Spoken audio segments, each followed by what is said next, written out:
සුබ දවසක් කියලා ඔබ සියලු දෙනාටම මම අද මේ වීඩියෝ එකෙන් බලාපොරොත්තු වෙන්නේ මේ රටේ දේශපාලනය පිළිබඳ අදහස් කිහිපයක් සාකච්ඡා කරන්න. විශේෂයෙන් මේ ආණ්ඩුව සහ විපක්ෂය කියන පැති දෙක සම්බන්ධයෙන් අපිට දකින්න පුළුවන් වෙන්නේ මොන වගේ දේවල්ද කියන එක ගැන පොඩ්ඩක් කතා කරගන්න. එතකොට මේක මගේ ස්වාධීන අදහස. මොකද මේ කතා බහ ගැන බොහෝ දෙනෙක්ට වැදගත් වෙන්න පුළුවන් මේ කරුණු ටික. මේකට එකඟ වෙන්න පුළුවන්, සමහරව එකඟ නැති වෙන්න පුළුවන්. ඒ කොහොම වුණත් මේක මගේ ස්වාධීන අදහසක් කියලා තමයි මම ඉදිරිපත් කරන්නේ. එතකොට මේ රාජ්‍ය පිළිබඳව කතා කරොත් මේක මේ සම්බන්ධ විවිධ දෘෂ්ටි කෝණයන්ගෙන් විවිධ විග්‍රහයන් ඉදිරිපත් කරනවා එක පැති වලින්. නමුත් මේක මම මේ රාජ්‍ය සම්බන්ධයෙන් දරන අදහස තමයි මම ඉදිරිපත් කරන්නේ. එතකොට මේ වෙලාවේ දේශපාලනය තුළ රජයේ දේශපාලනය තමයි මම මේ වෙලාවේදී මතු කරන්න හදන්නේ. ඇත්තටම රජයේ දේශපාලනය මොන වගේද කියන එක. එතකොට මේක මේ අපි කැමති වුණත් අකමැති වුණත් මිනිස්සු කොයිතරම් මිනිස්සු විශ්වාස කරනවා මේ රජය වාමාංශික රජයක් කියන එක.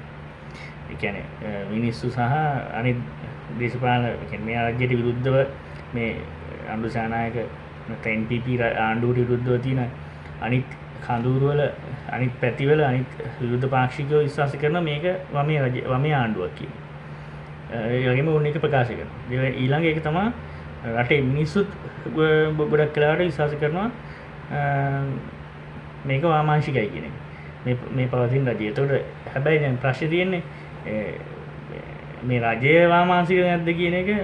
කෙසේ වුණත් ඒක නෙමෙයි මම මතු කරන්නේ මිනිස්සු රජය සම්බන්ධයෙන් දරන අදහස. මිනිස්සු හිතන මේක වාමාංශික රජයක් කියන එක. ඒතකොට ලංකාවේ දිගටම මේ වාමාංශික ප්‍රජාවක්, වාමාංශික පිරිසක් කම්කරු ව්‍යාපාරයේ සහ ශිෂ්‍ය ව්‍යාපාරයේ සහ වෙන අංශ ඒකකවල හිටපු වාමාංශික ආభాෂ සහිත පිරිසක් රටේ හැමදාම ජීවත් වුණා. විශේෂයෙන් ශ්‍රී ලංකා දස්පක්ෂය කියන්නේ වාමාංශික පක්ෂයක් කියලා තමයි සාමාන්‍යයෙන් මිනිස්සු විශ්වාස කරන්නේ. දැන් මෙතන ශ්‍රී ලංකා දස්පක්ෂය අර සක්‍රීය දේශපාලනයේ මේ වෙලාවේ දුර්වල වෙච්ච හින්දා අර ශ්‍රී ලංකා දස්පක්ෂයට මේ වාමාංශික අදහස් දරන මිනිසුත් මේ රජයට කැමැත්තෙන් ඒ නැති වෙච්ච ශ්‍රී ලංකාවේ අඩුව ශ්‍රී ලංකාවක පැරණ වමේ පක්ෂ නිෂ්පක්ෂ වෙන පුළුවන් සමාජය ඒ වගේ අර පැරණි වමේ සහ පැරණ ශ්‍රී ලංකා නිෂ්පක්ෂයේ බලාපොරොත්තු හිටපු ඒක අනුගමනය කරපු මිනිස්සු මේ රජයට කැමති. මොකද අර වම කියන තැන ඒක හරිද වැරදිද කියන එක. මේ රජය හරිද වැරදිද කියනට වැඩිය අර වාමාංශික වීම නිසා පක්ෂපාතිත්වයක් තියෙනවා. ඒතර ඒක එක කරුණක් අපිට මේ රජයේ පැත්තෙන් දකිද්දි.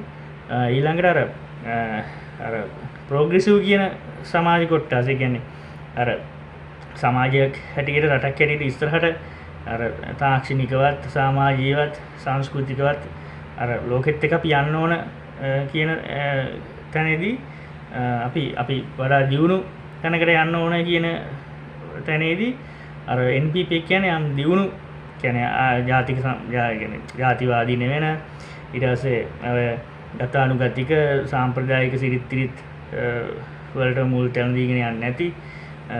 දැන් අපි හිතමු සෑම ජන ප්‍රජාවකට සෑම කොට්ටාසයකටම සමාන අයිතිවාසිකම් තියෙනවා කියන පදනමෙන් විශ්වාස කරන ඒ වගේ අර ප්‍රගතිශීලී අදහස් තියෙන යම් ප්‍රමාණයක්වත් මේ රජයට කැමැත්තෙන් ඉන්නවා. එතකොට ඒ වගේම අර මධ්‍යස්ථ මතධාරීන් කියන කොටසට මේ රජය ඒ තරම් දුර නෑ. ඒ කියන්නේ ඒගොල්ලන්ට ලේසියෙන් මේ මධ්‍යස්ථ මතධාරීන්ට මේ රජයට සම්බන්ධ වෙන්න පුළුවන්. මොකද අර ඒකට විශේෂ හේතුවක් තියෙනවා. ඒක පැහැදිලි ගන්න දැනට කරුණක් හැටියට අර මධ්‍යස්ථ මත දරන මිනිසුන්ට මේ ආණ්ඩුවත් එක්ක ලොකු දුරස්ත සම්බන්ධතාවයක් නෙවෙයි තියෙන්නේ. ඉතින් ඔය ටික කියන්නේ රජයේ පැත්තෙන් මිනිස්සු හිතන විදිය ගැන බැලුවට පස්සේ ඊට පස්සේ ඇත්තටම අනිත් පැත්තෙන් මේ රජය අර ජාතිවාදී නැඹුරුවකින් කටයුතු නොකරන නිසා කිසිම ජාතිවාදී යක් ප්‍රවර්ධනය කරන්න රජයේ අනුග්‍රහය දක්වන්නේ නැති නිසා රාජ්‍ය අනුග්‍රහය මිනිසුන්ගේ අතර ජාතිවාදී අදහස් හැඟීම් තිබුණා වුණත් අර රජයක් හැටියට ඒවා ඩෙවලොප් කරන්න රජය පැත්තෙන් ෆන්ඩ් කරන එකක් හරි ඒකට පුෂ් කරන එක මොකක් කර නැති නිසා අර මිනිස්සු ඒ කියන්නේ ඒ සුළු ජන කොටස් රජයේ පැත්තේ රජය පිළිබඳ විශ්වාසයක් තියෙන විශේෂයෙන් ඒ වගේම සුළු ජන පක්ෂවල නායකයෝ පවා රජයට ගැන විශ්වාසය තබලා දෙනවා. කියන්නේ ඔය මලේ රට කියන්නේ කඳුකරේ ඉන්න දෙමළ ජනතාව, පරිබාහිර ප්‍රදේශයේ ඉන්න මුස්ලිම් ජනතාව, යාපනයේ දෙමළ ප්‍රජාව මේ සියලු අයගේ අර මේක ජාතිවාදී පදනමකින් මේ රජය දිහා බලන්නේ නැති නිසා ඒගොල්ලොන්ගේ කැමැත්තකුත් මේ රජයට තියෙනවා. එතකොට රජයේ පැත්තෙන් ගත්තොත් එහෙම මම දකින විශේෂතා කිහිපයක් තියෙනවා මේ රජයේ මේක අර මේ බලය ප්‍රැක්ටිස් කරනවා කියන එක. ඒ කියන්නේ බලය අපි දන්නවා මේ බලය කියන්නේ වෙනම අපිට හඳුනා ගන්න පුළුවන් බලය කියන එක වෙනම ඒකකයක්. ඒ බලය කියන එක වෙනම පද්ධතියක්. ඒතර ඒ විශේෂයෙන් දැන් ජනතාවගේ බලය හම්බුනාට පස්සේ ඒක කොහොමත් වෙනම ගුණාංග ටිකක් තියෙනවා. ජනතාව ළඟ බලයේදී ජනතාව සතු බලය ජනතාව ළඟ තියෙද්දි ඒක වෙනම ක්වොලිටියක්. ඒක පාලකයන්ට ජනවරකින් හම්බුනාට පස්සේ ඒක වෙනම ගුණයක්. ඒතර අන්නේ ඒ බලය ප්‍රැක්ටිස් කිරීම කියන එකේදී මේ රජය යම් ප්‍රමාණයකට ටිකක් ඉස්සරහින් ඉන්න මම දකින්න විදිහට අනිත් රජයන් වලට වැඩිය. ඒකේ විශේෂත්වයන් කිහිපයක් තියෙන එකට අර විපක්ෂයට ඉඩ දෙනවා කියන අදහස. ඒ කියන්නේ විපක්ෂයට ඉඩ දෙනවා කියලා කියන්නේ විවේචනය කරන්න මතවාද ඉදිරිපත් කරන අර විපක්ෂ මේ කියන්නේ මර්ධනය කරන්න මේ රජය මැදිහත් වෙලා නැහැ. ප්‍රධාන විපක්ෂයේ අයට එහෙම මේ කියන්නේ විපක්ෂේ නතර කරන්න ඕනේ, විපක්ෂේ මර්ධනය කරන්න ඕනේ, ඒ වෙනුවෙන් නීති ගෙනල්ලා ඒ වෙනුවෙන් මොනවා හරි කැම්පේන් කරලා එහෙම මැර ව්‍යාපාර දියුණු කරලා එහෙම තැනකට මේක ගිහිල්ලා නැහැ. එතකොට ඒකත් අර බලය ප්‍රැක්ටිස් කරනවා කියන එකේදී විපක්ෂයට ඉඩ දීම කියන එක අවශ්‍යයි. ඒ වගේම අත්‍යවශ්‍ය දේවල් වලට මැදිහත් වෙන එක. තීරණාත්මක අත්‍යවශ්‍ය දේවල් වලට ජනාධිපතිවරයා ඍජුව මැදිහත් වෙන එක. ඒතර ඒකත් ඒ කියන්නේ දැන් අපි හිතමු මට මතකයි පාස්කු ප්‍රහාරය වගේ සිද්ධ වෙච්චලා 2019 ඒ වෙලාවේ මේ ප්‍රශ්නෙට මේ මැදිහත් වෙන්න මේ කවුරුවත් හිටියේ නැහැ. ජනාධිපතිවරයා හිටියේ නැහැ. අගමැතිවරයා කතා කරේ නැහැ. ආරක්ෂක අමාත්‍යවරයා පැත්තේ මුකුත් මැදිහත් වීමක් නැහැ. හමුදාපතිවරයා තමයි මේ වෙලාවේ කතා කරේ. ඒතර නමුත් මේ වෙලාවේ අර ප්‍රධාන ගැටලු වලදී රජය ජනාධිපතිවරයා විශේෂයෙන් පාර්ලිමේන්තුවේ මැදිහත් වෙනවා. ඊට පස්සේ රටේ ජනතාවට කතා කරනවා. ඉතින් ඒක අන්නේ ඒ විශ්වාසය දේශපාලන පදනම තබමින් තමන්ගේ ස්ථාවරය ප්‍රකාශ කරමින් අර අත්‍යවශ්‍ය මැදිහත් වීමක් කරන බවක් පේනවා. එතකොට අනිත් පැත්තෙන් රාජතාන්ත්‍රික මැදිහත් වීම වලදී හරියට ඒ සියලුම අරුකට බොහොම පරිස්සමෙන් ඊටමත් මේ කල්පනාවෙන් කරන්න මට්ටමක් ලෝක දේශපාලනයේ තියෙන. ඉතින් ඒකත් යම් ප්‍රමාණයකට කළමනාකරණය කරමින් රජය උත්සාහ දරනවා කියන අදහස මට තියෙනවා. මොකද විශේෂයෙන්ම චීනය, ඉන්දියාව සහ ඇමරිකාව ඒ වගේම මේ අමතක අපි දන්න යුදමේ වාතාවරණයක් තියෙන තත්ත්වයක්. රුසියාව මේ සියල්ලන් එක්කම පොඩි අපිට වාමාංශික රජයක් නිසාම චීනට පක්ෂපාතීත් නොවි, අසල්වැසිභාවය නිසාම ඉන්දියාවටත් එකත් පක්ෂපාතී නොවි. ඊට පස්සේ ලෝක බලවේග හැටියට ඇමරිකාවේ එජෙන්ඩා එකත් අවබෝධ කර ගනිමින් ඊට පස්සේ අනිකුත් කලාපීය රාජ්‍යයන් එක්කත් සම්බන්ධතාවයක් ඇතුව යන සියුම් රාජතාන්ත්‍රික ගමනක් තමයි තියෙන්නේ. ඒක යම් ප්‍රමාණයකට අවබෝධ කරගෙන කරන බව අපිට කියන මට එහෙම හිතෙනවා. හරි. ඊට පස්සේ ඊළඟ එක තමයි දැන් මේ අර ජනාධිපතිවරයාගේ ප්‍රකාශ සුප්‍රසිද්ධ මේ හුඬු කතාව. ඒතකොට එතනින් අපිට තේරුම් ගන්න තියෙන්නේ ජනාධිපතිවරයා රටේ ඇත්තම කැපැසිටි එක තේරුම් අරගත්තා කියන එක. කියන්නේ අපිට ලෝකය ඇතුලේ අපිට ඕන සෙල්ලමක් දාන්න පුළුවන් රටක් නෙමෙයි. ඇත්තටම අපි ලෝකය ඇතුලේ එහෙම අවම බලපෑමක් සහිත රටක්. ඒතකොට ඒක අපි තේරුම් ගන්නවා. හරි. ඒතකොට ඒක අනුව තමයි ඒක අනුව තමයි එයාගේ නියෝජනය අපි හිතමු දැන් ඔය ලොකු මිනිස්සු ඉන්න තැන්වල අපි ගිහිල්ලා පාටි එකේදී එතන ඕන් වැඩි සද්දාන්න ගන්න නැහැනේ. අපි ෂේප් න්‍යායනේ එතන ඉන්වලන්නේ. ඒ වගේ මේ ජනාධිපතිවරයා අර ලෝකේ දේශපාලනය ඇතුලේ අර ෂේප් න්‍යාය පාවිච්චි කරමින් අර හොඳ කියන්නේ හොඳ ක්වොලිටි සහිත රාජ්‍යයක් හැටියට මේක වර්ධනය කරන ප්‍රවර්ධනය කරන ප්‍රචාරය කරන හදන ස්වරූපයක් තමයි තියෙන්නේ. මොකද රාජතාන්ත්‍රික එතනින් එහාට අපිට ගොඩක් දේවල් කරන්න බෑ මේ වෙලාවේ ලෝකේ. අර ලෝකෙට බලපෑමක් කෙනෙක් නෙවෙයි. ඇත්තට අපේ රාජතාන්ත්‍රික උපක්‍රමය වෙන්න ඕන. සහ මේ රජයේ ඉන්න ස්ථාවරේ මට පේන හැටියට අර ලෝකයෙන් වෙන බලපෑම අපි කොහොමද නතර කරගන්නේ කියන තැනයි මිසක් ලෝකෙට බලපෑමක් කරනවා කියන තැනක අපි තාම රාජ්‍යයක් හැටියට නැහැ කියන එක අවබෝධ කරගත්ත කිතා වැදගත්. ඒතර ඒකත් මම හිතන්නේ රජයේ විශේෂතාවයක් හැටියට. ඊට පස්සේ දැන් ආගම සහ රජය අතර තියෙන සම්බන්ධයේදී ඒක කළමනාකරණය කර ගැනීම. ඒක මේන්ටේන් කරන එක මම හිතන්නේ ඒක ඉතා වැදගත් දෙයක්. කියන්නේ රජය සහ ආගම අතර මේ තියෙන සම්බන්ධතාවය සහ මේ ඒක අතර තියෙන ගැටුම එකඟතාවය ඒ ඓතිහාසික සම්බන්ධතාවය ඒක සහ නීතිමය වශයෙන් ව්‍යවස්ථාවේ තියෙන ප්‍රතිපාදන මේ ඔක්කොම සැලකිලිට ගනිමින් ඒ ආගමත් එක්ක ඉතා මේ හොඳින් ගනුදෙනු කරන හොඳින් ගනුදෙනු කරන කෙනෙක් ආගමික සංස්ථාව උපරිම සතුටු කරනවා කියන තැනක් නෙවෙයි. නමුත් ආගමික සංස්ථාවට අර එරිහිව කටයුතු කරන ආගමික සංස්ථාව ඉලක්ක කරලා වැඩ කරන්නේ නැති එහෙම ස්වභාවය තියෙන සෑම ආගමක් එක්කම හොඳට ගනුදෙනු යම් ප්‍රමාණයකට හොඳ ගනුදෙනුවක් කරන බවක් පේනවා. ඒකත් රජයේ විශේෂ තත්ත්වයක් හැටියට පේනවා. මොකද අපිට මතකයි මේ ඒ කියන්නේ මහානායක හාමුදුරු වාවත් කියන දේවල් අහන්න නැති යුගයක් අපි දැක්ක පහුගිය පාලකයෝ.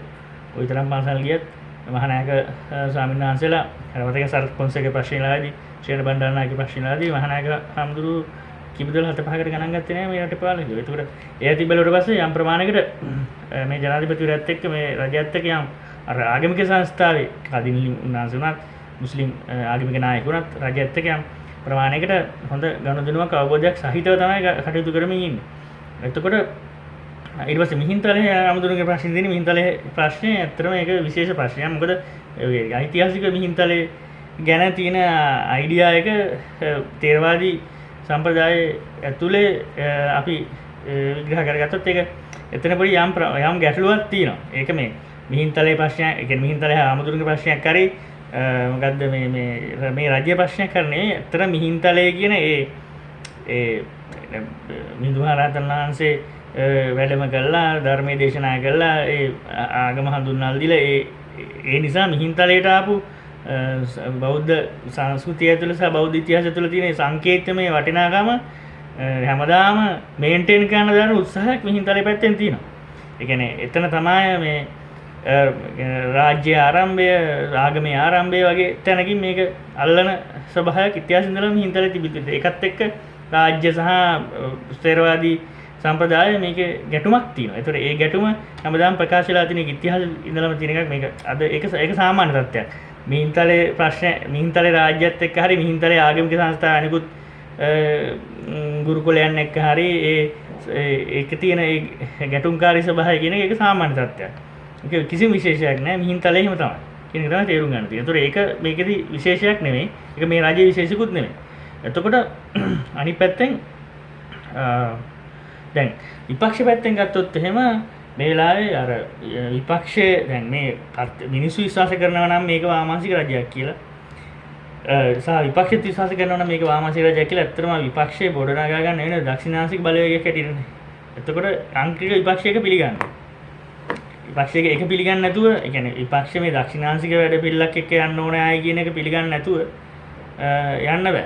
එතකොට ඒ දක්ෂිනාංශික වැඩ පිළිලක් එනවා නම් ගොඩනගා ගන්නවා නම් ඒකට ඕන මූලික ඒකේ න්‍යායික දාර්ශනික සංකල්පීය පැත්ත වගේම ප්‍රායෝගිකව මේක කොහොමද මිනිසුත් එක්ක මිනිසුත් එක්ක මේක ඩීල් කරගන්නේ සම්බන්ධ කරගන්නේ කියන එකේදී ඇත්තට තාක්ෂණික ගැටලු කිහිපයක් විපක්ෂයට, ඒ කියන්නේ විපක්ෂයේ විපක්ෂයේ තියෙන ප්‍රශ්නයක්ම නෙවෙයි මේ තියෙන දේශපාලන හැසිරීම තුළ තියෙන තාක්ෂණික ගැටලු ප්‍රමාණයක් අවිලා තියෙනවා. ඒක මොන විපක්ෂිටියත් මේ වෙලාවේ යථාර්ථයක්. ඒ කියන්නේ මේක වෙලාවේ සාජ්‍ය විපක්ෂිටියත් මේ වෙලාවේ කවුද ප්‍රධාන විපක්ෂය අපි තුමු NPP හිටියත් මේ වෙලාවේ මේ තියෙන දේශපාලන සැකස්ම මේ තියෙන බල සංකේන්ද්‍රණය දිහා බැලුවට පස්සේ මේ විපක්ෂය ගොඩනගනවා කියන එක ටිකක් අමාරු වැඩක්. ඒකට හේතු කීපයක් තියෙනවා. එකක් තමයි දැන් විපක්ෂය බලවේගයක් හැටියට, ඒ කියන්නේ විපක්ෂය මහජන බලවේගයක් හැටියට ගොඩනගා ගන්නවා නම් යන්න පුළුවන් ක්‍රම තුනක් තියෙනවා ලෝකේ දැනට. මේ මෑත ලෝකේ මෑතකාන ලෝකේ යන්න පුළුවන් ක්‍රම තුනක් තියෙනවා. එකක් තමයි ඒක ප්‍රජාතන්ත්‍රවාදී ඉල්ලා සිටින ප්‍රජාතන්ත්‍රවාද වෙනුවෙන් සටන් කරන ව්‍යාපාරයකට ඉස්සරහට යන්න පුළුවන්. ඉතින් ඒක එකක්. එතකොට දැන් ප්‍රශ්නේ තියන්නේ මේ රජයට ප්‍රජාතන්ත්‍රවාදයට අසති වූ මානව හිමිකම් උල්ලංඝනය කරා මිනිසුන් නිදහසක් නැහැ. ආණ්ඩුව මිනිසුන් ඇඟුඩ කඩම් පැන්නා වගේ අදහසක් තාම සමාජයට ඇවිල්ලත් නැහැ. එහෙම එකක් දැනෙලත් නැහැ. එහෙම ඒකත් නැහැ. එහෙම ඒ ප්‍රජාතන්ත්‍ර විරෝධී රජයක් කියන එක ලෝකේ එහෙම සාකච්ඡා වෙන්නේ නැහැ. ඒතකොට ලෝකේ මේ කියන්නේ මේ අයිතිවාසිකම් උල්ලංඝනය වෙලා එහෙම මාධ්‍ය වේදින මර්ධනය කරලා මාධ්‍යට අත තියලා ඊට පස්සේ විපක්ෂ මර්ධනය කළා. එහෙම ඒ වගේම මිනිසුන්ට ප්‍රාදේශීය දේශපාලනඥයන්ගෙන් ලොකු දේශපාලන පීඩනයක් කෙරෙලා එහෙම ලොකු ප්‍රජාතන්ත්‍රවාදය සම්බන්ධ ලොකු ඉවෙන්ට් එකක් හැදිලා නිර්මාණය වෙලා නැහැ රජයට විරුද්ධ. ඒක නිසා අර ප්‍රජාතන්ත්‍රවාදය කියන ලයින් එකෙන් විපක්ෂයට යන්න බැරි තාක්ෂණික ගැටලුවකට මුහුණ දීලා තියෙනවා. අනිත් පැත්තෙන් එහෙම නැත්තම් පුළුවන් දූෂණ විරෝධී ව්‍යාපාරයකට එන්න. ඒක දූෂණ විරෝධී ව්‍යාපාරයේදී දැන් ඔය මෑතක ඔය ගල්ලංගුරු ප්‍රශ්නේ, ලාල්කාන්ත ඇමතිවරයාගේ ගෙදර පිළිමන ප්‍රශ්නේ ඒවා බැලුවට පස්සේ අර දැන් පොදු පිළිගැනීම තම සහ රජයත් පිළිගන්නවා මේ රජයේ දූෂිත රජයක් නෙවෙයි. දූෂිත ආණ්ඩුවක් නෙවෙයි. දූෂිත ආණ්ඩුවක් කියලා කියන්නේ ඒගොල්ලෝ බලයට එන්නම දූෂණයට. ඒතර ඒගොල්ලෝ නීති වෙනස් කරනවා ඒ වෙනුවෙන්. ඒතර ඒ වෙනුවෙන් දෙවන්ත යාන්ත්‍රණයක් සකස් කරනවා. ඒක සඳහා පුද්ගලයෝ මෙහෙවනවා. ඒතර එහෙම එකක් නෙමෙයි දූෂිත ආණ්ඩුවක් නෙවෙයි. නමුත් අර ඒ දූෂිත නොවන ඊට පස්සේ මේ රජය ඒ දූෂණ විරෝධය දූෂණ විරෝධය සහිතව ආපු ව්‍යාපාරය. ඒතර ඒක නිසාම ඒ දූෂණ විරෝධී කැම්පේන් එකේ මේ ආණ්ඩුවත් ඉන්නවා. ඒතර විපක්ෂයට කොහොමත් අමාරුයි තාක්ෂණිකව නැවත දූෂණ විරෝධී ව්‍යාපාරයක් දූෂණ විරෝධී රාජ්‍යයකට විරුද්ධව පටන් ගන්න එක සහ පවත්වාගෙන යන එක දුෂ්කර දෙයක්. මම කියන්න බෑ කියලා නමුත් අමාරුයි. ඒ වගේ මෙතන ප්‍රශ්නේ තියෙන්නේ ප්‍රශ්නේ පදනම තමයි මේ ආණ්ඩුව දූෂිත ආණ්ඩුවක් නෙවෙයි. ලෝකේ දූෂිත ආණ්ඩුවක් කියන එක නිර්ණය වෙන නිර්ණායක ගොඩක් තියෙනවා. ඒතර ඒ එකකටවත් මේ රජය වැටෙන්නේ නැහැ. ඒකට වෙනම යාන්ත්‍රණ සකස් කරලා වෙනම තමන්ගේ ආයිස්ථානගත කරලා ඒකට නීති සකස් කරලා ඒකට කැම්පේන් හදලා ඒකට ප්‍රෝග්‍රෑම් හදලා ඒවට ප්‍රොජෙක්ට් ගෙනල්ලා අර එහෙම දේවල් මේ රජය කළා. මොකද මේ රජය ලොකු ප්‍රොජෙක්ට් කරන රජයක් නෙවෙයි දැන්. ඒක නිසා අර දූෂණ විරෝධයක් උත් ආරම්භ කරන්න අමාරුයි. හැබැයි ඒකෙන් මම අදහස් කරන්නේ දූෂිත පුද්ගලයන්, දූෂිත ඇමතිවරු, දූෂිත මන්ත්‍රීවරු, දූෂිත දේශපාලනඥයෝ මේ ආණ්ඩුවේ හැදෙන්නේ නැහැ කියන එක නෙමෙයි මේ කියන්නේ. තනි හුදකලා චරිත වල එහෙම දූෂිත මිනිස්සු නිර්මාණය වෙන්න පුළුවන්. වංචා දූෂණ සිද්ධ වෙන්න පුළුවන්. වංචා දූෂණ සිද්ධ වුණාට අර දූෂිත ආණ්ඩුවක් කියන එක මේකේ අපිට මේකේ මේ රජය සම්බන්ධයෙන් අපිට එහෙම ස්ථාවරයකට එන්න බෑ. ඒකට ඔය ඒක කාරණා. ඊළඟ ප්‍රශ්නේ තමයි ඊළඟ ලයින් එක තමයි විපක්ෂයට තියෙන ජාතිකවාදී ප්‍රවණතාවය. ඒතර ජාතිකවාදී ප්‍රවණතාවයේදී පළවෙනි එක තමයි ඒ ජාතිකවාදී ප්‍රවණතාවයක් හැදෙන්න නම් අනිවාර්යෙන් රජයේ කිසියම් විදිහකට කිසියම් ජාතිකත්වයකට හරි අසාධාරණයක් කර කිසියම් ජාතිකත්වයකට වැඩිවර ප්‍රසාදයක් කර දීම මත එන ඒ රාජ්‍ය පීඩනය මේකට අවශ්‍ය වෙනවා. ඉතින් මේ රජයත් එක්ක ඒකත් තමයි. ඒ කියන්නේ මේ රජයත් එක්ක ටිකක් අර ජාතිකවාදී ලයින් එක අල්ලන්න ටිකක් අමාරුයි. ඒතර ඔන්න ඔය තාක්ෂණික ගැටලු ටික තියෙන විපක්ෂය හදාගන්න. විපක්ෂ මේලා කල්පනා කරනවා මේ දූෂණ විරෝධයත් අපිට බැරි නම් අල්ලන්න. ප්‍රජාතන්ත්‍රවාදී විරෝධ ඒ සම්බන්ධ හටන් පාඩියත් අපිට අල්ලන්න බැරි නම් ඊට පස්සේ ජාතික වාදී ව්‍යාපාරයකට ලොකුවට අපිට මේ වෙලාවේ බැරි නම් අපි මොන වගේ තැනකටද මේක අරන් යන්න ඕනේ කියන එක ගැන විපක්ෂය කල්පනා කරනවා. ඒතර ඕක මේ විපක්ෂයේ තියෙන දුර්වලතාවය තමයි අන්නේ ඒ ලයින් එක හරියට අල්ලගෙන බැරිච්ච එක. කියන්නේ ඒගොල්ලෝ අල්ලන්නේ එක්ක ප්‍රජාතන්ත්‍රවාදය නැත්තම් අපි හිතමු නැත්තම් මොනවාද මේ ජාතිකවාදී ඒවා ඊට පස්සේ නැත්තම් මේ දූෂණ සම්බන්ධ වංචා දූෂණ. ඒතර මේ රජයත් එක්ක ඒක අමාරුයි. ඒතර හැබැයි මේ NPP එක නැත්නම් JVP එක මේ ඔය මං කියපු මේන් ලයින් තුනම ප්‍රැක්ටිස් කරපු පක්ෂ. 83 ඉඳලා ඒගොල්ලෝ 87 වෙනකම් හිටිය ප්‍රජාතන්ත්‍රවාදී අරගලේ ප්‍රජාතන්ත්‍රවාදී ඉල්ලා සිටින අරගලේ.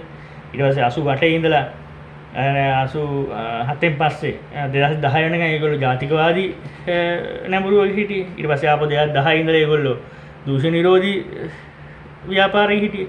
ඒ නිසා අර දැන් මේ කියන්නේ මේගොල්ලෝ ගැන යම් අධ්‍යයනයක් කරමින් විපක්ෂයට පුළුවන් ලයින් එකක් හදාගන්න. ඒතර ඒ ලයින් එක ඒ පාර හදාගන්න වෙන්නේ සෑහෙන කල්පනා කරලා සාකච්ඡා කරලා ලොකු අර කියන්නේ ඒක ෆිලොසොෆිකල්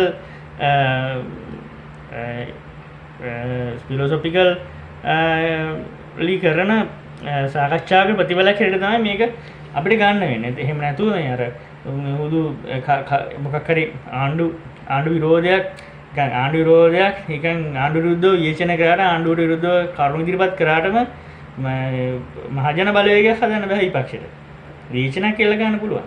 ඒක ඉතින් විචන කරගෙන ඉන්න පුළුවන්. හැබැයි බලවේගයක් හදාගන්න අනිවාර්යෙන් දීර්ඝකාලීනව නඩත්තු කරගෙන මෙහෙයගෙන පෝෂණය කරගෙන යන්න පුළුවන් හොඳ මූවමන්ට් එකක් පටන් ගන්න. ඒක කරන්න ඕන. ඒතකොට ඒක තමයි පක්ෂයට පාරක් හැදෙන්නේ. එතකොට අනිත් පැත්තෙන් දැන් මේ රජයේ තියෙන විශේෂත්වය තමයි අනිත් පැත්තෙන් මේක අර සන්දානෙකුත් නෙවෙයිනේ. දැන් අභ්‍යන්තර ප්‍රශ්න ඇති වෙයි කියන තියෙන ඊට හරි අඩුයි. සන්දානයක් නෙවෙයි නිසා මොකද පක්ෂ තුල හැදිච්ච සන්දානයක් නෙවෙයි. දැන් අපි හිතමු එක්සත් ජාතික පක්ෂයයි සජිබයි එකතු වෙනවා. එක්සත් ජාතික පක්ෂයයි සජිබයි එකතු වෙනාම UMP කොල්ලගේ හරි ගලවගෙන ගියපු ගමන් සන්දාන ඉවරයි. ශ්‍රී ලංකා පක්ෂයේ JP එක එකතු වෙලා මොකද්ද බුලත් එක්සත් ජනතා සන්දාන හැදුවා. ඒතකොට JP එකකින් ගියපු ගමන් එක්සත් ජනතා සන්දාන ඉවර වුණා. අර හැබැයි මෙතන ප්‍රශ්නේ තියෙන්නේ මෙතන මේ මිනිස්සු මෙතන මේ එකතු වෙච්ච හැමෝම එකතුලා තියෙන්නේ පක්ෂයකට නෙවෙයි. සමායන මේ පක්ෂ හැටියට නෙවෙයි. එකතුලා තියෙන්නේ පුද්ගලයන් හැටියට. ඒතර මෙතන මේක අපි මේක හරියටම තේරුම් ගත්තොත් මෙතන කන්සෙප්ට් එකකට මිනිස්සු එකතු වෙලා තියෙනවා. කන්සෙප්ට් එකකට මිනිස්සු එකතු වුණාම දැන් කන්සෙප්ට් එකක් මරන්න හරි අමාරුයි. කන්සෙප්ට් එකක් නැති කරන්න හරි අමාරුයි. එතකොට එතනින් පුද්ගලය කවුරු හරි එක්කෙනෙක් දෙන්න ගැලවිලා ගියා කන්සෙප්ට් එක තියෙනවා. එතකොට මෙතන ප්‍රශ්නේ තියෙන්නේ මේ කන්සෙප්ට් එක කොහොමද පරාජයටපත් කරන්න කියන එක තමයි විපක්ෂ මං හිතන්නේ මේ රජය විරුද්ධව හදන්න යන ව්‍යාපාරයක් විපක්ෂයට තියෙන හොඳම දේ තමයි මේ කන්සෙප්ට් එක කියන්නේ NPP කියන කන්සෙප්ට් එක පරාජයටපත් කරන එක සමාජය ඇතුළේ. එතකොට ඒක කරන්නේ නැතුව පුද්ගලයන්ට කොයිතරම් විශේෂණ කරත් වැඩක් නැහැ. ඒක වළංගු වෙන්නේ නැහැ. ඒක අල්ල ගන්න රඳවා ගන්න එකතු කර ගන්න තැනක් නැහැ. ඒක නිසා මෙතන තියෙන කන්සෙප්ට් එකකට මිනිස්සු එකතු වෙලා තියෙනවා. පක්ෂයකට නෙමෙයි, JP එකට නෙමෙයි. NPP කියන මොකද පක්ෂෙට නෙමෙයි මෙතන මිනිස්සු එකතු වෙලා තියෙන්නේ. NPP කියන කන්සෙප්ට් එකට. සංකල්පීය අවබෝධය. ඒතර මිනිසුන්ට අවබෝධයක් ඇති වුණාම සංකල්පීය එකඟතාවයක් හැදුනට පස්සේ ඒක ලේසි නෑ අයින් වෙන්න. දැන් ආගම ගැන තියෙන සංකල්පීය අදහස් අපින් අයින් වෙන්නේ නෑනේ ලේසි. අපිට චින්තනමය වශයෙන් අපි යමක් අවබෝධ කරගත්තට පස්සේ කියන්නේ අවබෝධය කියන්නේ අවබෝධයක් ඇති වුණාම ඒ අවබෝධය විශ්වාස ගන්න ගත්තට පස්සේ ඒක ලේසි නෑ අයින් කරන්න. ඒතොර ඒකේ පරාජය කරන එක ලේසි නෑ. ඒක සමාජීය අවබෝධයක් වුණාට පස්සේ ඒකට සෑහෙන අමාරුයි. නිසා මට හිතෙනවා මේ ඒ කියන්නේ මේ කන්සෙප්ට් එක වටා මිනිස්සු එකතු කරපු එක උපක්‍රමිකව ඊට පස්සේ තාක්ෂණිකවත් ගත්තොත් මම හිතන්නේ වඩා දියුණු උපක්‍රම දියුණු තාක්ෂණ දේශපාලන. මේ කන්සෙප්ට් එකට කොහොමද මිනිස්සු එකතු කරන්නේ? එතකොට ඕක මේ රජයේ සහ ඒ රජයට විපක්ෂයක් හැදෙනවා. ඒක සලකා බැලිය යුතු කරුණක්. අනිත් පැත්තෙන් අර විපක්ෂය දැන් බැලුවොත් එහෙම එතන මේ දැන් අර ඒකාබද්ධ වීම පැත්තෙන් බැලුවොත් විපක්ෂය අර එතන අර වෙන්නේ අර හුදු පක්ෂ කියන්නේ සරලව පක්ෂ නිකන් එකතු වෙලා මේ ආණ්ඩුවට විරුද්ධව මොන හරි කරන්න ඕනේ කියන තැනින් වගේනේ යන්නේ. ඉතින් ඒක මං හිතන්නේ සාර්ථක වෙයි කියලා. මොකද කන්සෙප්ට් එකක් නැතුව දැන් මේ කන්සෙප්ට් එකට විරුද්ධව හොඳ කන්සෙප්ට් එකක් හදා ගන්නවා. හොඳ සංකල්පීය මොඩල් එකක්. ඒ සංකල්පීය මොඩල් එකට තමයි එකතු කරගන්න වෙන්නේ. එතකොට ඒ ව්‍යාපාරය ඉස්සරහට ගිහිල්ලා අවසානට තමයි මට හිතෙන්නේ ඔය පක්ෂවල නායකයන්ට එකතු වෙන්න වෙන්නේ. නැත්නම් මුලදී මේගොල්ලෝ එකතු වෙලා මොන හරි කරන්න ගියපුව ගමන් ඒක අසාර්ථකයි. ඒක වෙන්න ඒක තමයි වෙමින් තියෙන්නේ. ඊට පස්සේ දැන් මෙතන මේ ඊළඟ ප්‍රශ්නේ තමයි මේ දැන් මෙතන ගල්ලංගුරු ප්‍රශ්නේ මේ කාලීන ප්‍රශ්නයක් ඇටියට මතුවෙච්ච ඉඳ මම ඒක ගැන නැත්තම් අදහසක් ඉදිරිපත් කරනවා. මම කියන්නේ නැහැ ඒ ගල්ලංගුරු ප්‍රශ්නේ වංචාවක් වුණාද වංචාවක් වුණා නැද්ද කියන එක නෙමෙයි මෙතන ප්‍රශ්නේ තියෙන්නේ. නමුත් වංචාවක් පිළිබඳ චෝදනාවක් කියලා දෙනවා. එතකොට ඒකත් එක්ක මේ ආණ්ඩුවට මොකද්ද මේකේ දැන් මෙතන කතා වෙන්නේ මේ හැමෝම කියන්නේ ආණ්ඩුවට තියෙන අවාසි සම්බන්ධ කතාවනේ. දැන් මම කියන්නේ මේ සිද්ධියත් එක්ක ආණ්ඩුවට යම් වාසියක් තියෙනවා. එකක් ඒ කියන්නේ එහෙම මම කියන්න හේතුව තමයි එකක් තමයි දැන් ඇත්තටම මෙතන ගවර්න්මන්ට් එක පැත්තෙන් කියන්නේ මම කියන්නේ අමාත්‍යවරයා කියලා රටේම තොරතුරු නැහැ. නමුත් අපි තුමු ඒ නිලධාරී මට්ටමින් හරි අමාත්‍යවරයාගේ පැත්තෙන් හරි මෙතන කිසියම් ෆෝල්ට් එකක් තියෙනවා කියන එක පැහැදිලිනේ. අජයත් එක පිළිගන්නවා. එතකොට දැන් ඕන පළවෙනි වතාවට විපක්ෂයට ඉෂුව එකක් හම්බුණා ගවර්න්මන්ට් එකේ ෆෝල්ට් එකක් තියෙනවා. එතකොට මේ ප්‍රශ්නෙට කොහොමද විපක්ෂ මුහුණ දෙන්නේ? මේ ප්‍රශ්නෙට කොහොමද විපක්ෂ රන් කරන්නේ මේකත් එක්ක? මේක කොයිතරම් දුරක් විපක්ෂයට අරගෙන යන්න පුළුවන්ද? මේකෙන් දේශපාලන වශයෙන් විපක්ෂ කොයිතරම් පියවරක් මේකෙන් තියාගන්න පුළුවන්ද? කොයිතරම් ප්‍රමාණයක් මිනිස්සු අතරට මේකෙන් යන්න පුළුවන්ද කියන එක ආණ්ඩුවට චෙක් කරගන්න පුළුවන්. ඒක එකක්.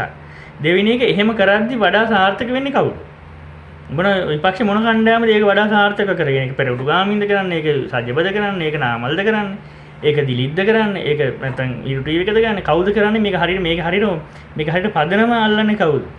ඒ ප්‍රශ්නේ කරුණු මත මේක තාර්කිකව මේක ඔප්පු ගන්න හදන්නේ කවුද? ඒතර ඔන්න ඔය ඕක ආණ්ඩුවට චෙක් කරගන්න පුළුවන්. අනිත් පැත්තෙන් පුළුවන් දැන් මේ විරෝධය නිකන් පාර්ලිමේන්තුව ඇතුළේ සිද්ධ වෙන සාකච්ඡාවක සංවාදයකට විතරක් විපක්ෂ සීමා කරනවා. ඒතර ඒක බලා ගන්න පුළුවන්.